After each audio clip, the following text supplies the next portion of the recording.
शुभ सकाळ दर्शक बंधु। आज 2 जून 2026 मंगलवार। आज दिन किसी गुरुत्वपूर्ण खबर रही जेमिति कि सुभद्रा योजना, मधुबाबू पेंशन, राशन कार्ड एवं पीएम किसान भली अपडेट रही। आम चैनल को प्रथम करी आसी चैनल को सब्सक्राइब करी आपणक भल पाइबा स्वरूप भिडियोटी को लाइक कर दियंतु। आसंतु नजर पकाइबा आजिर खबर उपरे। चाषींग पई बड़ अपडेट। एही तारिखर करंतु केवाईसी नचेत मिलिबनी टंका।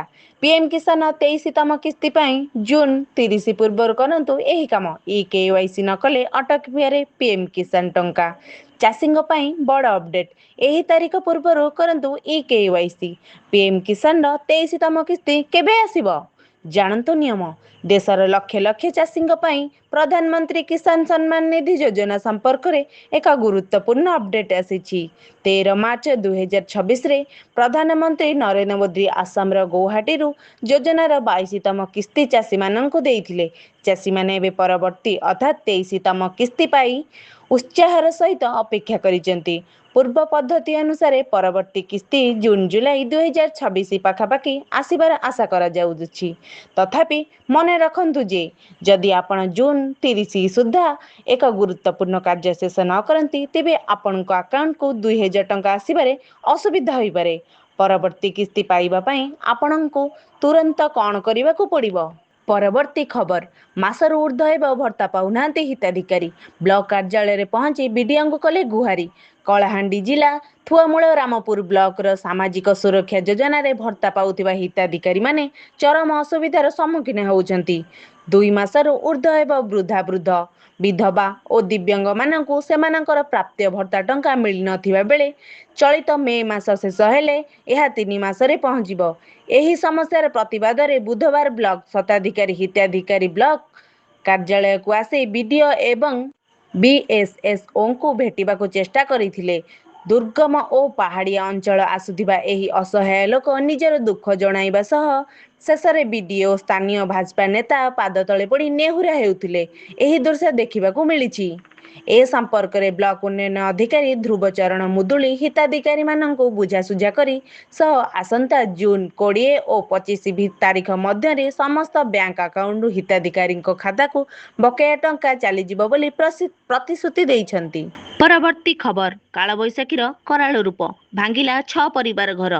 रायगड़ा जिला काशीपुर ब्लॉक अंतर्गत मुनुस गाँ पंचायत रे शनिवार अपराह्न रे कालबैशाखीर तांडव देखिबाकु मिलिछि। कालबैशाखी प्रभाव में वर्षा पवन जोगु सिंगर ख ग्रामर गोटे साहिर प्राय 5टी परिवार घर भांगी जाइछि। नवीन नायक, शंकर नायक, चिंतामणि नायक, मुकुंद माझी, धनुर्जय नायक और सुमित्रा नायक घर भांगी क्षतिग्रस्त होइथिबा बेले जणा पड़िछि। नवीन नायक घर संपूर्ण भावे भांगी जाइथिबारु घरे वर्षक पई गच्छिथिबा खाद्य शस्य धान चाउल मांडिया मका इत्यादि पानी रे भिजी संपूर्ण नष्ट होई जाइछि।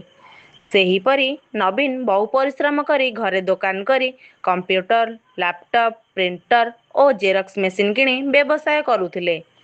वर्तमान नवीन को बेरोजगार होई पड़िथिबा कहिसेंती। एही बळी ग्राम रे अन्य 5 जण परिवार लोकंक घर मध्य भांगी जाइछि। समस्ते क्षतिग्रस्त परिवार पक्षरु तुरंत सरकार सहायता जोगाई देबा पई ग्रामवासी निवेदन करा जाइछि। परवर्ती खबर। बंद होई जिवो कागज टंका, जारी हेबो 50, 100, 500 टंकार नुआ प्लास्टिक नोट। जानंतु कोन रहिछि आरबीआई रो बड़ प्लान। देश में कैश चाहिदा क्रमागत भाव बढ़िबारे लागिछि। यूपीआई पेमेंट एवं ऑनलाइन ट्रांजैक्शन पाई मध्य कैश आवश्यकता पड़ुछि। एथिपाई भारतीय रिजर्व बैंक प्लास्टिक किंबा पॉलीमर नोट छापिबा एवं यहाको प्रचलन आनिबा योजना उपरे पुणी थरे काम करिबा आरंभ करि देइछि एवं खूब शीघ्र एक पायलट प्रोजेक्ट आरंभ होई पारे। रिजर्व बैंक पाटना एवं मुंबई रे होइथिबा बोर्ड बैठक रे प्लास्टिक नोट प्रस्तुत अनुसार प्लास्टिक नोट छापिबार कम खर्च होता है एवं एही नोट गुड़ी अधिक दिन टिकी थाए। तेणु आरबीआई भारत मध्य प्लास्टिक नोट जारी करने को चाहूँगी।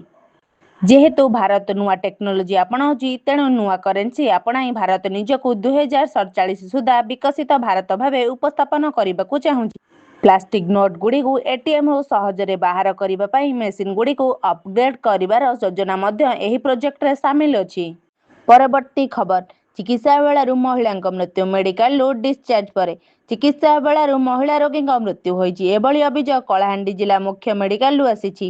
ଶନିବାର ଜିଲ୍ଲା ନର୍ଲା ଥାନା ଅନ୍ତର୍ଗତ ସରିଆ ଗାଁର 55 ବର୍ଷୀୟ ସ୍ନେହଲତା ବହିନୀପତିଙ୍କ ଚିକିତ୍ସା ବେଳାରୁ ମୃତ୍ୟୁ ହୋଇଥିବା ନେଇ ତାଙ୍କ ପୁଅ ଆଶୁତୋଷ ବହିନୀପତି ଅଭିଯୋଗ ଆଣିଛନ୍ତି। ମୃତ ସ୍ନେହଲତା ମେ 26ରେ ଭବାନୀପାଟଣାଠାରେ ଥିବା ଜିଲ୍ଲା ମୁଖ୍ୟ ଚିକିତ୍ସାଳୟରେ ଭର୍ତ୍ତି କରାଯାଇଥିଲେ। ମେ 28ରେ ଡିସଚାର୍ଜ କରାଯାଇଥିଲେ। ପରିବାରର ଅଭିଯୋଗ ଅନୁଯାୟୀ ଡିସଚାର୍ଜ ସମୟରେ ବ୍ଲଡ୍ ରିପୋର୍ଟ ଅସ୍ୱାଭାବିକ ଥିଲା, କିନ୍ତୁ ଡାକ୍ତର ସ୍ୱାସ୍ଥ୍ୟାବସ୍ଥା ସମ୍ବନ୍ଧୀୟ ରିପୋର୍ଟ ସ୍ୱାଭାବିକ କହି ଡିସଚାର୍ଜ କରିଦେଇଥିଲେ।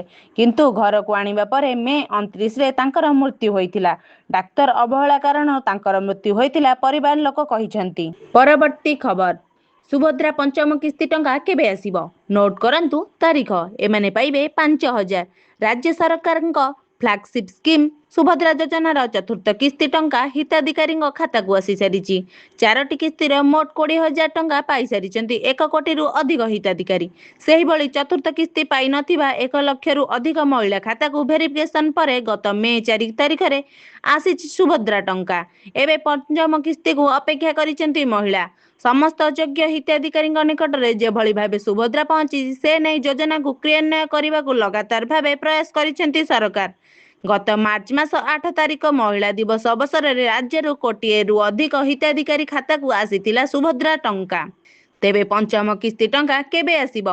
କେଉଁମାନେ ପାଇବେ? ସମସ୍ତ ଯୋଗ୍ୟ ହିତାଧିକାରୀଙ୍କ ନିକଟରେ ସୁଭଦ୍ରା ଯୋଜନା ଟଙ୍କା ପହଞ୍ଚାଇବା ନେଇ ପୂର୍ବରୁ ବି ଘୋଷଣା କରିସାରିଛନ୍ତି ରାଜ୍ୟ ସରକାର। ପରବର୍ତ୍ତୀ ଖବର, ହରିହରପୁର ଗ୍ରାମରେ ପାନୀୟ ଜଳ ସମସ୍ୟା, ରାସ୍ତା ଅବରୋଧ କଲେ ହରିହରପୁର ହରିଜନପଡ଼ାର ମହିଳା। କଳାହାଣ୍ଡି ଜିଲ୍ଲା ଲାଞ୍ଜିଗଡ଼ ବ୍ଲକ ଚମ୍ପାଦେଇପୁର ପଞ୍ଚାୟତ ହରିହରପୁର ଗ୍ରାମର ହରିଜନପଡ଼ାରେ ଜଳ ସଙ୍କଟ ଦେଖାଦେଇଛି। ପ୍ରଚଣ୍ଡ ଗ୍ରୀଷ୍ମ ପ୍ରବାହ 45 ଡିଗ୍ରୀ ତାପମାତ୍ରା ରହୁଥିବା ବେଳେ ପାଣି ସମସ୍ୟା ପଡ଼ାବାସୀଙ୍କୁ ହନ୍ତସନ୍ତ କରୁଛି।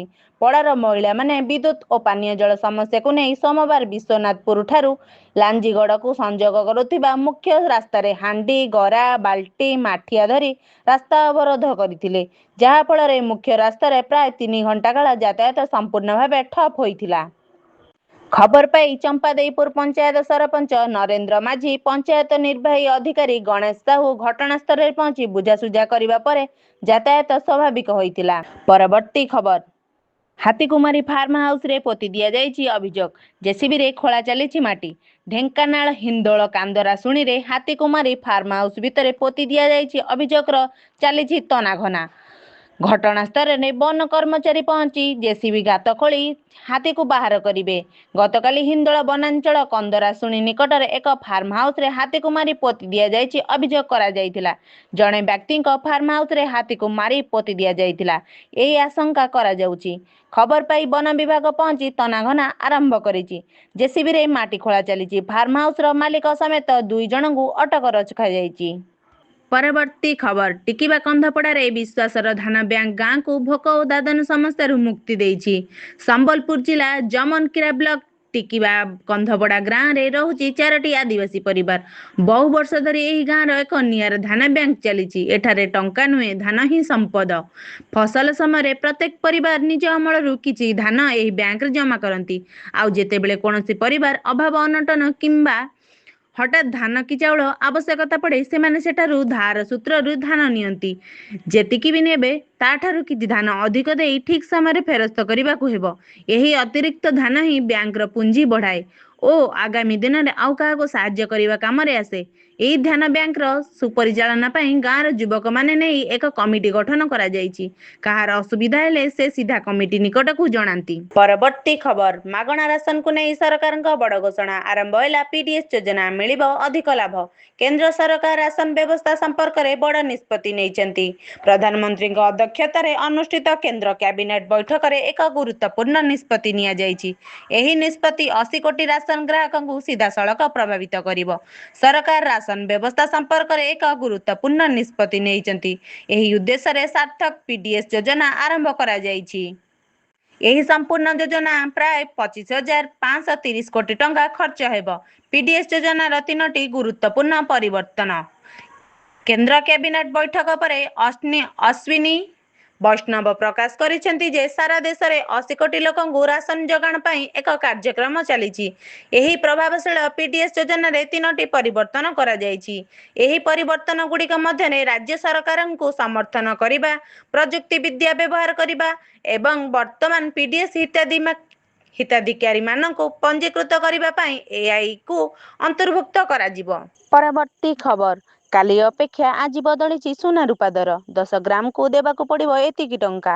ଆଜି ସୁନା ଏବଂ ରୂପାର ମୂଲ୍ୟ ହ୍ରାସ ପାଇଛି। ଏମ୍ସିଏକ୍ସରେ ପ୍ରାରମ୍ଭିକ କାରବାରରେ ଉଭୟ ଧାତୁରେ ପରିବର୍ତ୍ତନ ହୋଇଛି।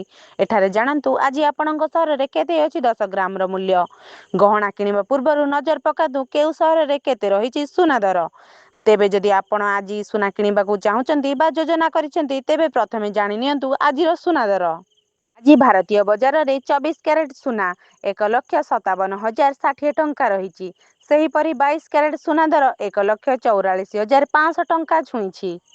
ସେହିପରି ଓଡ଼ିଶାର ରାଜଧାନୀ ଭୁବନେଶ୍ୱରରେ 24 କ୍ୟାରେଟ୍ ସୁନା ମୂଲ୍ୟ 10 ଗ୍ରାମ ପିଛା 1,57,640 ଟଙ୍କା ରହିଥିବା ବେଳେ 22 କ୍ୟାରେଟ୍ ସୁନାର ମୂଲ୍ୟ 1,44,500 ଟଙ୍କାକୁ ପହଞ୍ଚିଛି। ପରବର୍ତ୍ତୀ ଖବର। ଓଡ଼ିଶା ପୋଲିସରେ ବଡ଼ ନିଯୁକ୍ତି ନେଇ ଘୋଷଣା। ପୂରଣ ହେବ ଏତେ ପଦବୀ। ଓଡ଼ିଶା ପୋଲିସରେ ବଡ଼ ନିଯୁକ୍ତି ନେଇ ଘୋଷଣା। 7,664 ପଦବୀ ପୂରଣ ପାଇଁ ଓ ସରକାରଙ୍କ ଗୃହ ବିଭାଗ ଦ୍ୱାରା OUSSSCଙ୍କୁ ଚିଠି ଲେଖାଯାଇଛି। 4,219 ସିଭିଲ୍ କନେଷ୍ଟବଳ ପଦବୀ, 2,212 OISF କନେଷ୍ଟବଳ ପଦବୀ, 300 କନେଷ୍ଟବଳ ଓ 933 SI ପଦବୀ ପୂରଣ ହେବ। ଓଡ଼ିଶା ପୋଲିସର ସମ୍ପୂର୍ଣ୍ଣ ନିଯୁକ୍ତି ପ୍ରକ୍ରିୟା 4ଟି ପର୍ଯ୍ୟାୟରେ ହେବ। ଲିଖିତ ପରୀକ୍ଷା, ଶାରୀରିକ ପରୀକ୍ଷା, ଡାକ୍ତରୀ ପରୀକ୍ଷା ଏବଂ ଡକ୍ୟୁମେଣ୍ଟ ଯାଞ୍ଚ ପ୍ରକ୍ରିୟା। ଏହି ଶାରୀରିକ ପରୀକ୍ଷା ଯୋଗ୍ୟତା ଏବଂ ଲିଖିତ ପରୀକ୍ଷାରେ ପ୍ରାପ୍ତ ମୋଟ ମାର୍କ ଉପରେ ମେରିଟ୍ ଲିଷ୍ଟ ଆଧାରିତ ହେବ।